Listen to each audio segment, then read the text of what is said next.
After a baby's HIE diagnosis, many mothers will replay their labor over and over in their minds. And I know this because I speak to a lot of mothers who are dealing with this. And what they'll be thinking is, was there a moment where something changed? Was there a trigger? Was there something that I should have noticed as mom? And underneath those questions, you can have a lot of guilt. And a lot of times what they're saying is, did I miss it? In some deliveries, there are certain events that can make the timing clear. You could have something like a uterine rupture. You could have a massive placental abruption. You could have an umbilical cord prolapse.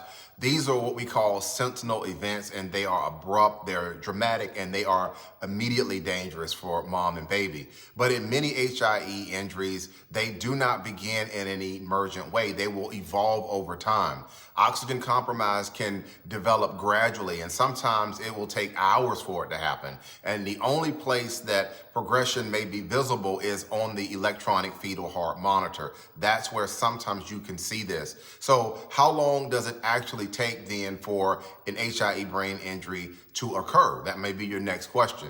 Medically, we can think about it in two broad patterns. And the first one is going to be an acute profound hypoxia. And that is when you can have a sudden and severe interruption of blood and oxygen flow. And when that happens and it is not quickly corrected, I should say, the injury can happen rapidly. The second one that we want to talk about, or you want to think about, is what's called a partial prolonged hypoxia. And this is different. Oxygen delivery, it becomes compromised gradually. So the baby may show evolving stress patterns over time on the monitor. You may see variability, it may decrease, decelerations may become recurrent, and stress will begin to build up over time. The difference between these patterns, it matters because one may unfold in minutes and the other one, like I said, it can unfold over hours. So how do doctors then estimate timing? How do they figure that out when there's no obvious or sentinel event? It's not guesswork. They will use a combination of things. They'll look at the fetal heart rate tracings. They're going to be part of the reconstruction.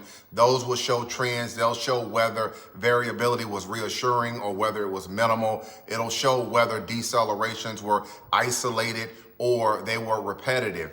Mothers are not going to be responsible for interpreting the fetal heart monitor as they're going through labor. That responsibility is going to belong to the medical team. And when there is continuous monitoring, when that is used, it provides the trend data that will help be able to reconstruct whether distress developed gradually or whether this was something sudden. And without that data, timing becomes much harder to determine in these cases. But the strips are not viewed in isolation. That's not the only thing that we're looking at. We're also going to take a look at things like the umbilical cord blood gases. We're going to look at the pH. We're going to look at the base deficit. Those numbers tell us whether there was significant metabolic acidosis at birth when the baby was born. Then you have to look at the imaging. Imaging is layered on top of this too because the imaging is extremely important. So for example, you could have on an MRI, you could have an acute profound injury that's often going to affect the deep structures of the brain, such as the basal ganglia, that may get hit, the thalamus may get hit, and that pattern can be consistent with sudden and a severe interruption. And we can contrast that with a partial prolonged injury, which may show what's called a watershed pattern, and that can involve areas of the brain between the major blood supply zones, and it can suggest more of a gradual and sustained reduction in the oxygen delivery. In addition to all of this, you can also have an ultrasound, which can supplement these findings, giving additional imaging information and to help be able to time the pattern of the injury. So when the fetal monitoring patterns, when you have the cord gases, you have the imaging, when they're all pointing in the same direction, they are able to help doctors and experts reconstruct whether the injury was sudden or whether this was something that was evolving over time.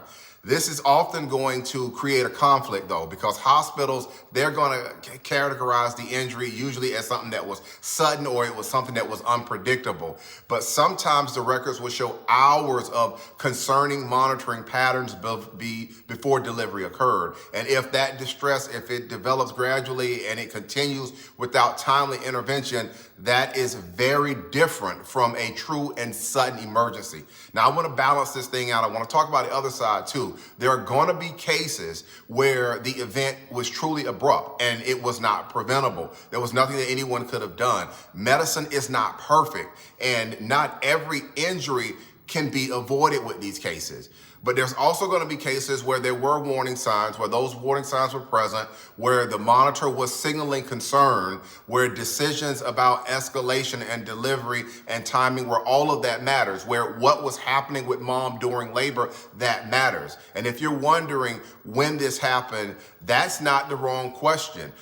Timing is something that is central to understand whether something could have been done differently. And it's not about blaming yourself with all of this. Mothers are not responsible for interpreting the fetal heart strips. Like I said, that responsibility is going to belong to the medical team because they are trained and they have the education and the background and the experience to understand what these things mean. Again, I'm Marcus Boston, and if you have any other questions about your baby's HIE brain injury at birth or a subsequent CP or cerebral palsy diagnosis from a medical legal standpoint, don't hesitate to reach out and contact me. You can find out more information about me and my profile. My information is there. If you're watching this video on certain apps, you can send me a DM, and we can chat a little bit about your baby story, or you just wait and watch the picture that follows the end of this video. All right, that's going to be it for today's quick educational video. Have a great weekend, everybody.